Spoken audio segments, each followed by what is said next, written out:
Let's say you are considering investing in Dubai real estate. You could buy either a ready property or one that's under construction, and you'll need to pick an area: Marina, The Palm, GVC, Arjan, Creek Harbor, Dubai Hills.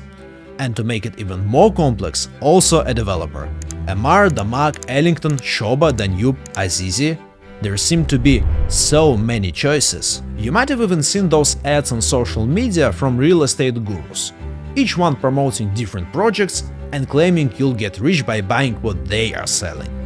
On top of all this, there is a very real fear of potentially losing all the money you've worked so hard to earn. To clear things up, we've created this ultimate guide by answering the 26 most important questions our clients ask. Each question is time-stamped below, so you can jump to the sections that interest you most. We'll break this video into 4 parts. Part 1 will help you decide whether to invest at all. Part 2 will guide you on selecting the right property. Part 3 covers everything you need to know about paying and closing the deal. And Part 4 is all about making money from your property. Part 1. Making a decision to invest. The first question: is now a good time to invest in Dubai real estate? The short answer: yes, it's a good time. But the longer answer might surprise you. First, despite the rapid growth, prices aren't actually that high. Take a look at this graph from Knight Frank. It shows the average price per square foot. In March 2024, prices were almost the same as in 2014, which is the last peak. There is just a 2% difference, and that doesn't even account for inflation. And let's not forget how much the city has changed since then.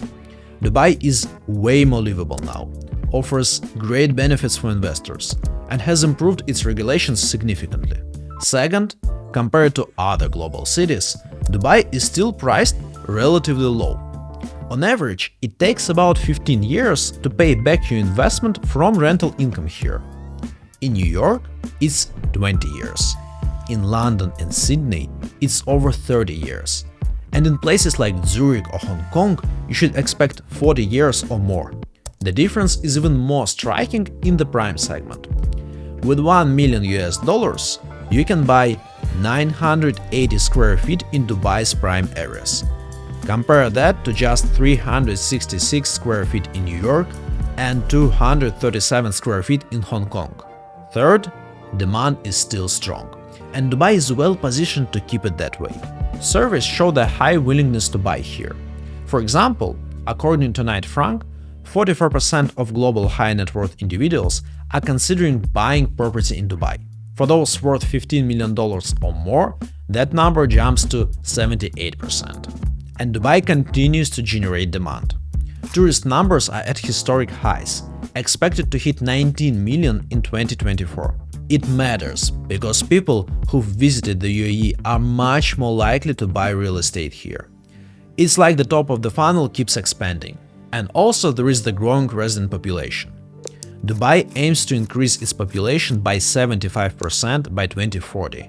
That's ambitious, sure, but even if they get halfway there, it will still have a massive impact on the real estate market. Now, the second question. What benefits do I get as a Dubai property owner? How do I get a residency or golden visa? There are 2 types of visas you can get, each with slightly different benefits. The first one is called the investor visa. To qualify, you need to spend a minimum of 750,000 dirhams, which equals about $200,000. Here's what it gives you: a 2-year residency visa for you, your spouse, and your children. You can renew it after 2 years as long as you still own the property. The ability to open a bank account. If you want to live in another apartment in Dubai, you can rent one long-term. This isn't available for non-residents. You can enroll your children in UAE schools, and you can apply for a UAE driving license. To maintain this residence, you must visit the country at least once every 6 months. If you don't, your visa will be cancelled. So if you'd like to secure residency for 10 years without need to visit the UAE regularly, you should go for the golden visa. To qualify, you need to purchase property worth at least 2 million dirhams or about $546,000. Here's a pro tip. Recently, it's become possible to get this type of visa after paying just 20% down payment and the 4% DOD fee. So there is no need to wait for the construction to be completed anymore. With a golden visa, you can also include your parents, and there is no age limit for your children, unlike the investor visa, which doesn't cover sons older than 25. And this brings us to the question number 3. How much money do I need to buy a property in Dubai? Well, the range in Dubai is pretty broad, but the minimum starts at around 150,000 US dollars. Let me give you some examples across different price tiers. Affordable tier. These are areas like GVC, Arjan, Sports City, Al Furjan, and Dubai Land. Price ranges. Studios are from 150,000 US dollars to 220,000. One bedrooms are between 200,000 and $340,000. Two bedrooms are from $300,000 to $450,000. And three bedrooms are from $520,000 to $700,000 US dollars. A good example in this range is the Imtiaz Cove Edition in Dubai Land. For roughly $250,000 US dollars, you can get a one-bedroom apartment with high-end amenities like rooftop pool, gym, and even a jacuzzi in some units. High-end tier. These are prime locations like downtown Dubai, Creek Harbor, and Dubai Hills, known for excellent materials and amenities. Price ranges. Studios are from $320,000 to $500,000, though some areas like Creek Harbor don't have any studios. One bedrooms are $400,000 to $800,000. Two bedrooms are from $620,000 to $2 million. And three bedrooms are starting from $1 million and can reach $3 million or more. For example, a one-bedroom in Benghazi Skyrise, which is a 3-tower complex in Business Bay, starts from $450,000 US dollars. Now, luxury tier.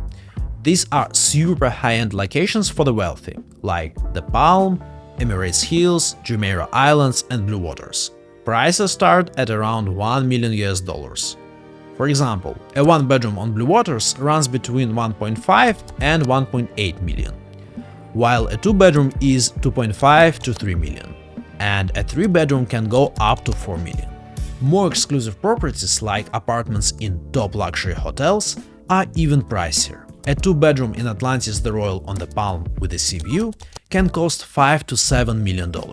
Villas in prime areas range from $3 million to up to $50–60 million in Dubai Hills, for example.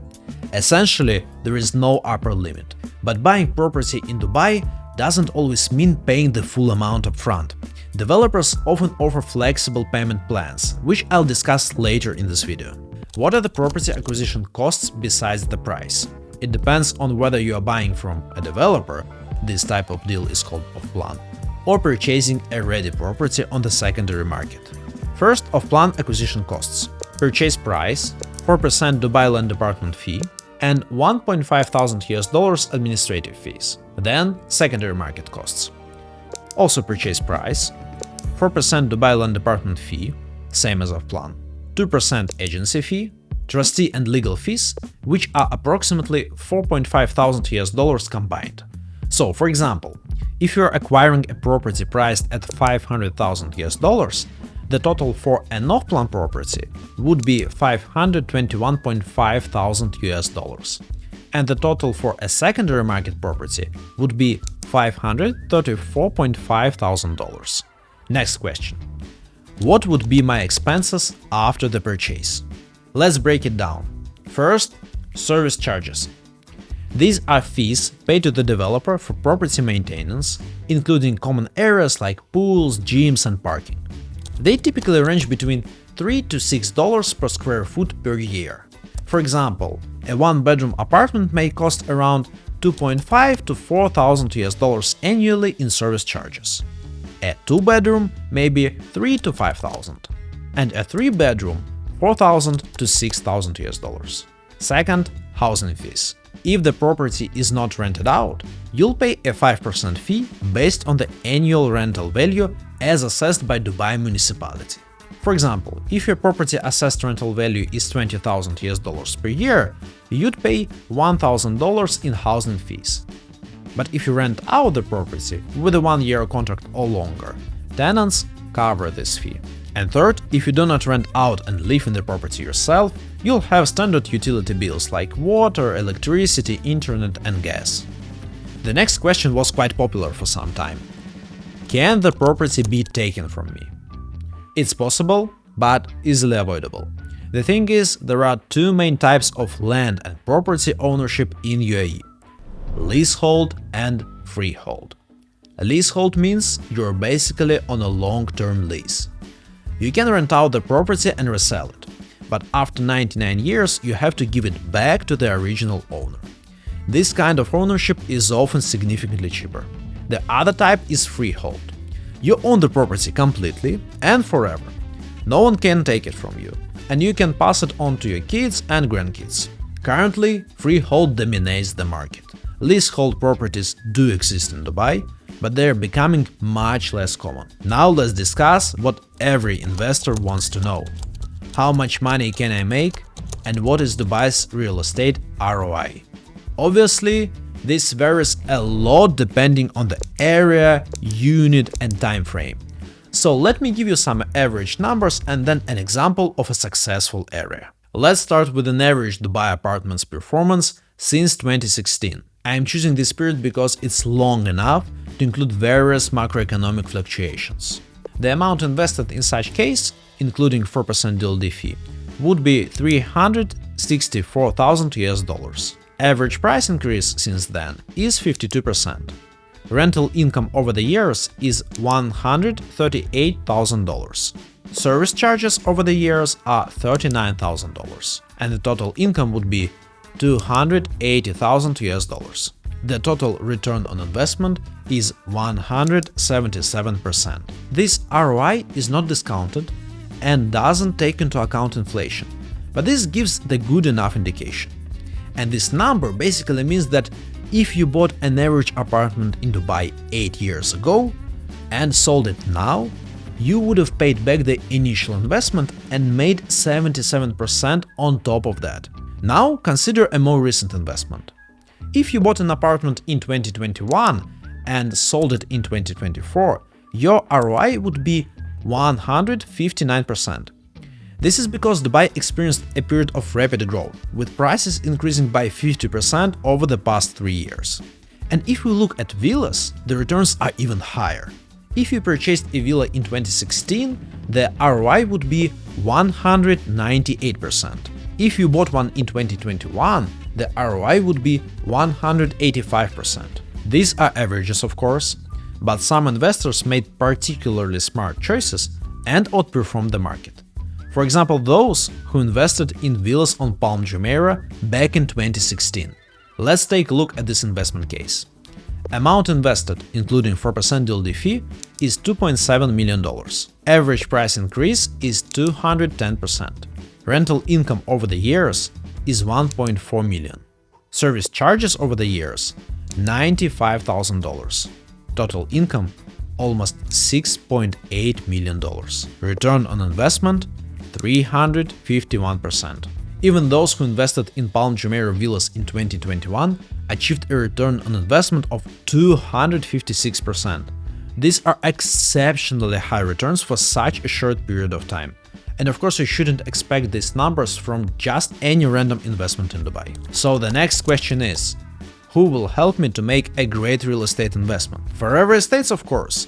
We'll help you find the perfect property, explain the payment plans, run all the numbers, and guide you through the purchase process.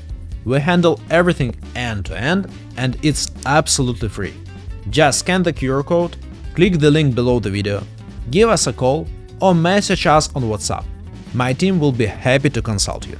And the final question in this section: what if the developer goes bankrupt or tries to escape with my money? The first thing you need to know is that to register a new real estate project, the developer is required to get a bank guarantee.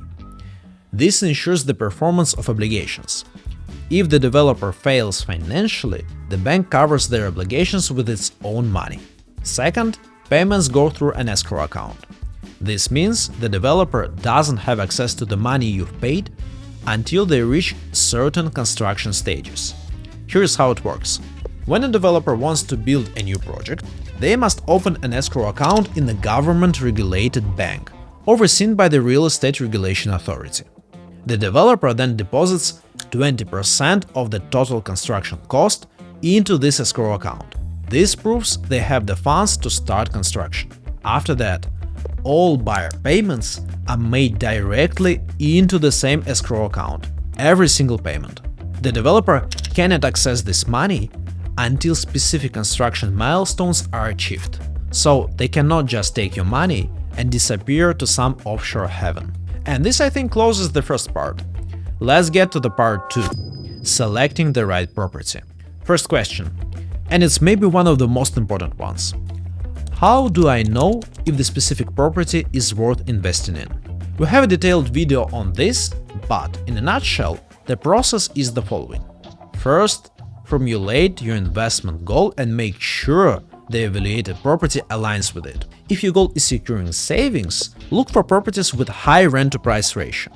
To maximize long-term profits, focus on early-stage projects in early-stage communities. For quick profits, target unique, highly demanded units in rapidly growing areas. Whenever possible, prioritize reliable, high-quality developers and unique units.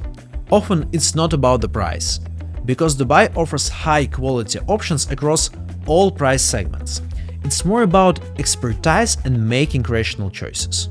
Second, estimate the cost and ensure the unit isn't overpriced. For ready properties, check transaction prices in the same building, not listings, actual transactions. For off-plan properties, find relevant benchmarks, like similar buildings in the same area, and don't forget to factor the service charges. Third, calculate potential income. If you are planning to rent the property out, look at similar units and check their rental rates. Then, estimate potential value growth based on the area and the performance of the similar unit. Fourth, calculate key investment metrics like return on investment and cash-on-cash returns. Compare these metrics to other properties in your consideration list and make your decision based on the results. What are the best areas to invest in? Before I answer that, a couple of disclaimers.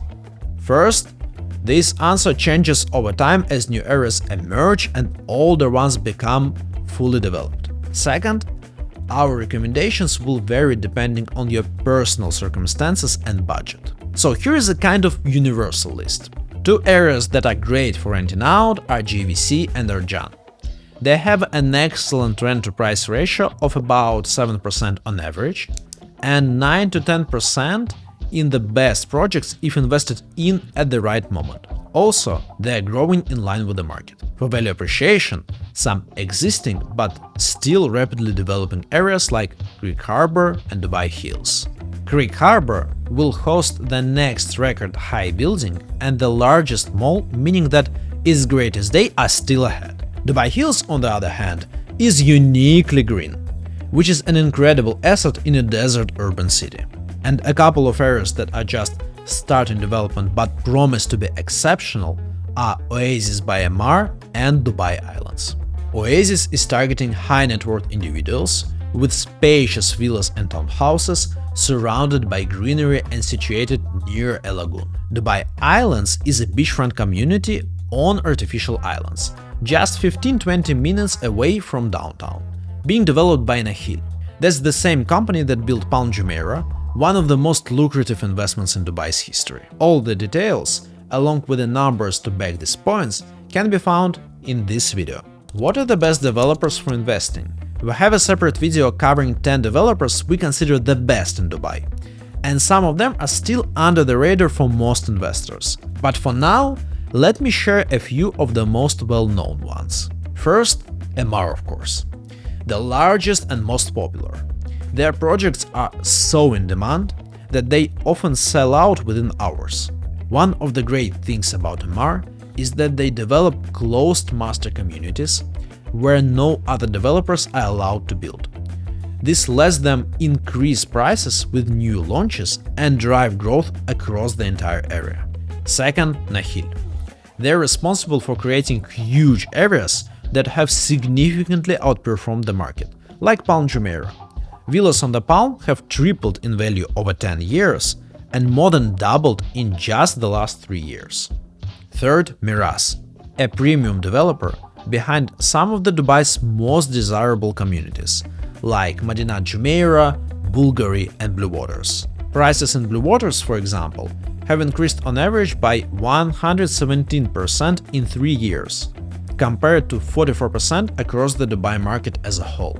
Should I buy a secondary or an off-plan property? From an investment point of view, both options can bring great profits, but the choice will heavily depend on your circumstances and goals. Let me guide you by outlining the key points for both options. What speaks in favor of off-plan?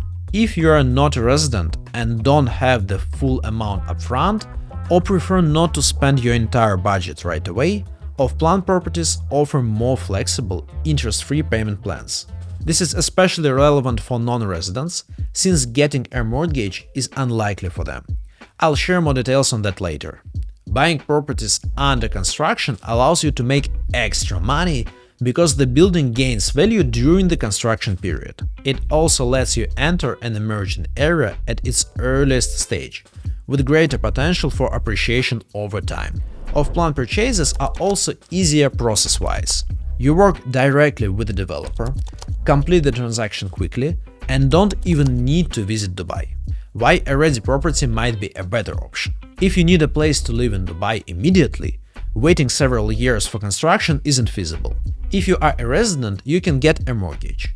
And if you've chosen wisely, the rental income could cover your mortgage payments entirely, or at least a significant portion. If your goal is to start generating rental income as soon as possible, a secondary market property is ideal. It's ready for occupancy and can begin generating returns right away. Keep in mind that buying property on the secondary market is a much less streamlined process. It can often take 3 or 4 months in total. You'll need to get a mortgage approval, if applicable, find a property you like, negotiate, and finalize the deal. During this period, prices may fluctuate, and sellers can sometimes change their minds at the last minute. Now that we've discussed property selection, it's time for part 3, which is paying and closing the deal. The first question is the one that we hear quite often. Can I get a discount? Yes, you can. If it's a ready property, you can negotiate the price directly with the individual owner. But if you're buying from a developer, here are some strategies to get you a lower price. First, go for a stricter payment plan. When developers offer flexible plans, allowing you to pay a big chunk of the price over several years after the construction, the price is often 10 to 15% higher compared to the standard plan. Second, increase your down payment. For example, pay 40% instead of the standard 20%, or even pay the full amount upfront. This can lead up to a 10% lower price with some developers. Third, for big investors, purchase multiple units. Buying a full floor is even better, and the best discounts come when you acquire an entire building. It's also worth noting that not all developers are willing to reduce prices, especially if demand for their projects is so high that units sell out within hours. So there is no point to provide any discounts. The second question in this section is, how much do I need to pay upfront? Let's break this down. For off-plan, it depends on the stage. At the expression of interest stage, you pay a sum of your choice, usually with a minimum amount like 7 or 10,000 US dollars. Once you choose a unit, you typically pay 10% of the property's value. The down payment is 20% of the unit price, which includes what's already paid at the previous stages. And additionally, you'll pay a 4% Dubai Land Department fee and around 1,500 US dollars in developer admin fees. For secondary properties, if you're using a mortgage, the down payment depends on the bank's terms and your circumstances. For residents, it's typically 20%. For non-residents, it's 40%. You'll also need to pay a 4% DLD fee, a 2% agency commission fee, and trustee fees. What financing options are available And which one should I choose? Well, it depends on the type of property you're buying. Mortgages are not available for off-plan properties, only for secondary ones. And even for secondary properties, mortgages are less popular among foreign investors because the down payment is typically 40% compared to 20% for residents. The interest rate is also significantly higher, and approval chances are lower. When buying directly from a developer, you can choose a flexible payment plan. These plans are structured so that part of the payment is made during construction, and the remaining balance is paid after you receive the keys. Different developers offer different splits. The share paid during construction usually ranges from 40 to 90%. Payments are typically tied to construction phases and spread over several years. And sometimes developers provide multiple payment plan options. For example, Imtiaz often offers two, 50-50 and 70-30, where the remaining 30% is repaid equally every month over 30 months. Pay attention to how the price differs, as such flexibility often results in a price increase of about 5%. Do I need to visit Dubai to buy a property? As I briefly mentioned earlier, no. If you're purchasing a property in the off-plan market, everything can be done fully remotely. You'll choose the exact project and unit with your agent, make the payment, and then, after some time, the developer will send you the sales purchase agreement. Then you sign it and continue paying remotely. However, if you're planning to buy a ready property, you'll need to visit Dubai. It's mandatory that either you or your legal representative is present during the transaction. What is the process of buying a ready property? There are 7 steps. Step 1. Agree on terms with your agent. This includes the price range, area, number of bedrooms, and the commission, which is typically 2% as per market standard. Once agreed, you sign a contract between the broker and the buyer. Step 2. The agent starts looking for properties that meet your requirements and organizes viewings or online tours until you find a property you like. Step 3. After finding a property, you issue a check as a deposit, which should be at least 10% of the property price. This deposit shows your commitment and protects the seller if the buyer changes their mind or disappears after signing the Memorandum of Understanding. And the step number 4 is signing the Memorandum of Understanding.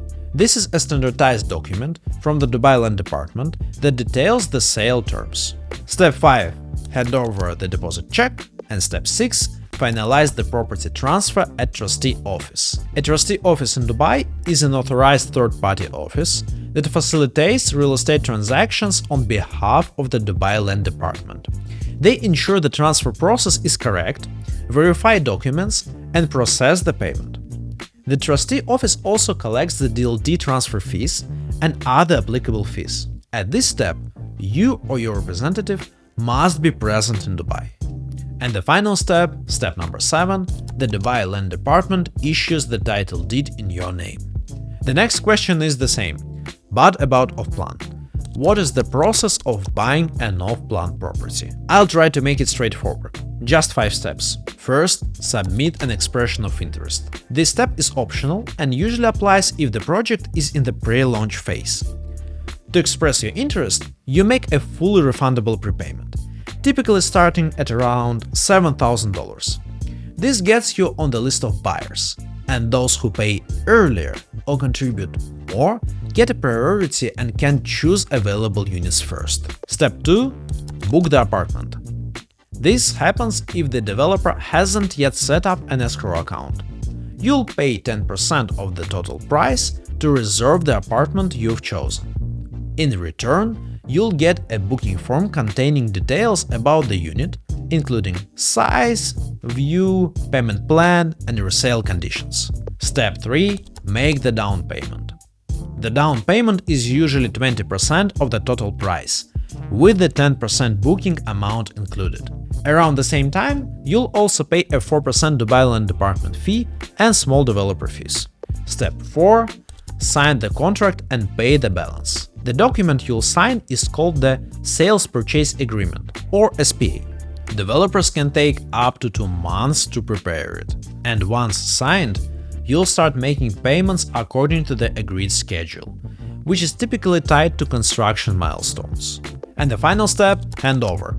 At this stage, you inspect the property, and if you find any defects, the developer is responsible for fixing them. Once everything is finalized, the property is handed over to you, and you receive the title deed, officially confirming your ownership. By the way, we have a detailed video on the step-by-step process of investing in real estate in Dubai. Check it out if you want more in-depth information. And this brings us to the next question. How do I make a payment? If you're in Dubai, you can visit the developer's office and pay in cash, by check, or simply tap your card on the terminal. And if you are outside the UAE, you can pay online by making a SWIFT transfer, use an online checkout with your card, or even pay via cryptocurrency. Many developers here accept it. Next question. What if I fail to pay? First of all, try not to. Of course, there are cases where a buyer's financial situation changes unexpectedly, but quite often, people end up unable to pay because they A. assumed they could sell before handover, B. didn't anticipate that construction might progress faster than planned, or C. live in countries with complicated money logistics and didn't streamline the process in advance. If the buyer does find themselves in this situation, there are 3 stages of reaction. First, grace period and notifications. The developer will notify the buyer via email that the payment deadline has been missed and will request the outstanding amount. Second, Dubai Land Department involvement. If the buyer still doesn't pay, the developer is required to notify the Dubai Land Department, which will then issue a 30-day official notice to the buyer. This notice serves as the buyer's final opportunity to settle the payment. And third, consequences of non-payment. If the 30-day notice period expires and the buyer has neither paid nor reached an agreement with the developer, the DLD will issue an official document in the developer's favor. Based on the stage of construction, the consequences are as follows: 80% or more completed. The developer can request that the DLD auction the property to recover the outstanding amount. 60 to 80% completed. The developer may cancel the agreement and retain up to 40% of the property value. Less than 60% completed. The developer can terminate the agreement and keep up to 25% of the unit's value. As soon as you realize that you might face difficulties paying on time, notify your agent and the developer immediately. This gives enough time to negotiate a potential solution. And the final question in this section: which document will prove my property rights? It depends on the stage of your property. During the off-plan stage, the key documents are the sales purchase agreement and the OCUD certificate. After both parties sign the SPA, the developer must register the sale with the Dubai Land Department. And once you've made the down payment, the DLD will issue the OCUD certificate. This document includes information about the property and its owner and acts as an off-plan version of title deed. Once the property is completed, you'll receive the title deed, which is the official document proving ownership of the exact property. Alright, now that we are done with the third part, let's get to part 4, making money. The first question: is it possible to resell the property during construction? Yes, it is. But I think there are actually 2 questions behind this question. First, are you allowed to sell the property during construction? Different developers have different conditions for reselling a unit, but typically you are free to do so after paying 30–35% the property price. Second, will someone buy a property under construction from you, and will you make a profit? The truth is, many factors can prevent this. Reselling during construction works best with highly demanded and unique assets. If the unit isn't particularly special, buyers are more likely to go for a ready property. And if the developer hasn't sold out their inventory, buyers may choose to purchase directly from the developer instead of paying a premium to you. Next question. Do I need to furnish an apartment before renting it out? If you want to rent out the property short-term, like on Airbnb, then yes, furnishing is necessary. However, if you're renting it out with a long-term contract, you don't have to. In Dubai, it's common practice to rent properties either completely empty or with just the kitchen appliances. That said, some tenants specifically look for well-designed, nicely furnished apartments or villas, and they're willing to pay extra for them. So in certain types of properties, and if you are able to make an additional investment, it might be worth considering. Another question about the rent: how to rent out the property, and who will manage my property? Let's break this down into two scenarios: long-term and short-term rentals. First, long-term rent. Once your property is handed over, you can start the process. You'll need a real estate agent who will handle everything, including finding tenants and preparing all the necessary documents. In Dubai, rental payments are made through checks. Tenants provide named checks. They can only be deposited in your favor. These checks have specific dates written on them, and when the date arrives, you simply deposit the check into your bank account. The entire process, collecting and depositing checks, is managed by the agency. For landlords, those services are free because agents earn their commissions from the tenant. Additionally, tenants are responsible for utilities, property maintenance, and housing fees. They are also required to return the property in the same condition at the end of the lease. The only expense that remains with the owner is the service charges. Second, short-term rent. In this case, the property must be furnished or upgraded before it can be rented out, unless the developer has already done it.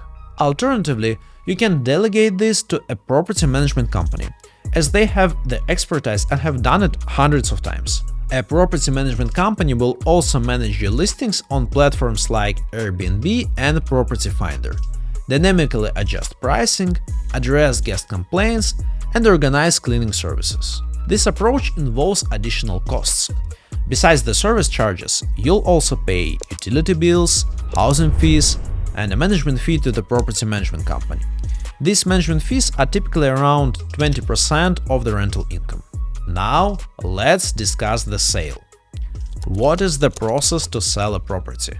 We can break it down into 6 steps. First, agree on terms with the agent. Start by finalizing the selling price, agent commission, and arrangements for handling the keys. Once everything is agreed, you'll sign the agreement between you, the seller, and the broker. Step number 2, the agent will advertise your property and show it to potential buyers. If you're okay with public listings, your unit will be posted on key property search websites. Step 3, sign the memorandum of understanding. Once the agent finds a buyer, you'll sign the memorandum of understanding. This is a standardized document from the Dubai Land Department that outlines all the terms of the sale in detail. Step 4, buyer issues a deposit check. The buyer will issue a check for at least 10% of the property price as a deposit. This serves as proof of intent and protects the seller if the buyer backs out or disappears after signing the MOU. Apply for a no objection certificate, or NOC. You, as a seller, must apply for an NOC from the property developer. This document confirms that there are no outstanding fees or obligations on the property and that the developer has no objections to sale. The cost is usually up to $1,000. And the final step is the property transfer at a trustee office. These offices are authorized third-party facilitators for real estate transactions on behalf of the Dubai Land Department. They ensure the process follows regulations, verify all documents, and handle the payment. The trustee office collects the DLD transfer fees and any other applicable charges, which are typically paid by the buyer. And the final question for today: what are the costs when I sell the property? For you as the seller, there are only 2 main costs. First, agency commission. This is the fee you agree upon with your broker. And second, no objection certificate that we've discussed in the previous question. The cost is typically up to $1,000. And that's all for today. But we've got plenty more valuable insights to share. If you want to learn more, check out this video.